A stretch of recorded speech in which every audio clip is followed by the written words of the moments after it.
All right, thank you all for being here. Today is Sunday, the 9th of June, 2019. Real quick, pray, thanking the Lord for his marvelous grace. We always want to start each day. I remind you, if you wake up and you're not in glory, and you see that clock there, and you say, well, time to serve the Lord, he gave you another day of grace, but it's another day to have fruit abound into your account as well at the judgment seat of Christ. Pray for your brothers and sisters in Christ. Be in prayer for Toby, Michelle, and their family. His sister Val, who was gravely ill, she did go and be with the Lord about a week ago or so. So you want to be in prayer for Brother Toby. You all who are watching by way of the internet or Facebook and YouTube, please do that for Toby, Michelle. And Toby's going to bring a word at his sister's funeral service. He's going to give that truth of that grace message. So we want to be in prayer for him. Jada-Lynn, it's a lot quieter in the night household since really Wednesday morning. She left our time here in California at 6:20 on Wednesday, flew to Minnesota, picked up by Krista's parents at the airport, and we got to go through security and all that with her and watch the plane take off as her parents, and they did the same on the other end. But she, no. Krista teared up a little bit, Jada-Lynn did. I was happy. 9 days of quiet. But the problem is when she leaves, the cats know that she's gone. Oh, yeah. So her two cats been whining, looking for her on her bed and sniffing around. Really? They realize something's missing, even though Krista is taking care of them, feeding them, and doing the cat litter and stuff. I'm just soaking in the quietness.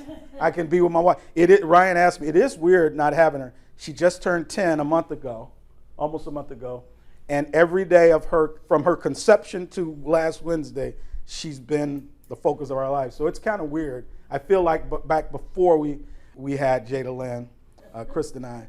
She was born in 2009. We got married 2004. So yeah, we had a good 5-year run without children. So, but our life is not the same without her. She's having so much fun. She's visiting her grandparents, Krista's parents, Krista's brother and his family, her two cousins. Brother Paul Martins, his daughter Izzy. You guys remember Paul, his wife Dina died of cancer a few years back. She's going horseback riding today. Oh, good. She's never done that before. And roller skating, she's done that. They've been doing bike ridings. They've gone to parties and this and that. They've been having a good time. So I'm glad. She's very social, and Krista and I can't keep up with that social schedule. She has her friends in theater here. Well, we miss her, but the house is much quieter now, and we can have grown-up time together, you know. Just sit and not have little ears listening in, you know, trying to correct us at 10 years old. So anyway, she's out there. Thank you, Brother Paul and John and Diane, Krista's parents, and Kim and Andrew, Krista's brother, Andrew and his wife. She's going to all three houses. She's going to be with her grandparents. She's going to be with her uncle and auntie, and she's going to be with Brother Paul and his family. Larry and Rosie, surprise, good to see them today. Mwah. As Rosie, I want to thank those who have been following along. About 2 months ago, it was April 13th. Sister Rosie was in a terrible, tragic accident. The Lord spared her life. He had mercy on all of us. We saw that smile again this morning. She's been in a lot of pain over the last couple of months, still going through a lot of pain and rehab and stuff. It's going to be a while. But she was able to come, her and Larry. We haven't had them here at the assembly, although we've seen them. We haven't had them here at the assembly. And we missed you guys so much. We miss every saint, and especially you all. They love this ministry, very active, and take on the mantle of being the activities coordinators and stuff like that. But that's on hold till you get better, you know. But it looks like you're healing up nicely. We thank the Lord for you all. Pray for your civil authorities as well as we live in this Christ-rejecting world. We're going to have a visitor. Please, if you can be here, it's 2 weeks from today, Sunday the 23rd. Brother Doug from Virginia, he's going to be here. I want him to meet the saints, and he really wants to be here. He's coming from the other side of the country just to spend time in fellowship here at Norcalgrace. So, and he really appreciates our ministry and Ryan's labor to put that out there for him. Rent and offering. Rent is due for this ministry, so you guys know the drill. We have a box here. You can do it online or at our P.O. box. And I'll do the feedback later for you guys.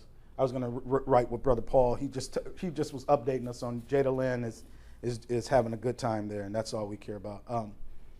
I did wonder how she would do once that plane took off, because she's 10 years old, and she's never been really away from both of us. She's been away from me. She's been with Krista out of town in Texas and other stuff in Minnesota, but she's never been away from her mother this long. Was she afraid on the plane, did she say?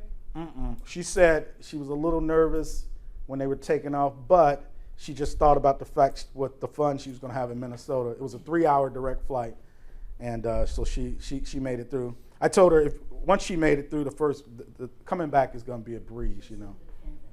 Yeah, she's a brave young lady, very mature for her age. So she did well. She was a little sad. The hardest part is you watch it. Okay, there's our little girl. You watching this gate attendant take her away, and you're standing there like, who's taking our child? And then you see the plane back out, and there she goes. Like, we felt so helpless. Like, where's our baby? You know. But we knew she was in good. We paid a lot of money for her to be in good hands. Unattended, unaccompanied minor, they charge now a lot. Some people were telling me that somebody was telling me that in the past they used to go, this woman was telling me she used to go all the time, visit her grandparents when she was younger. There was a time years ago that they didn't charge you for that. That's right. Well, now Delta, who she flew, it charged you $150 each way, $300 extra, almost the price of the ticket. And I asked the gate agent, what we getting for that? Like, we'd watch your child, that's about it. But I said, all right. She should be in the cockpit with the pilots for that. You know, $300, she should be sitting there with them, saying, push that button right there, you know. Jada-Lynn would do that too. She'd be like, I'm in the cockpit looking around, telling the pilots what to do. She FaceTimed her as soon as she got I know, she FaceTime Krista 3-4 times a day. She don't even ask about me. I say, hi. You know what I think it is? Because Daddy always, you know, I got to be the disciplinarian. She doing all types of stuff. Paul, Brother Paul and the rest of them, they catering to him. What you want, Jada-Lynn? She don't get that from Daddy, so, you know, that's all right. It's only 9 days, but she'll be back. Brother Craig, good to see you, bro.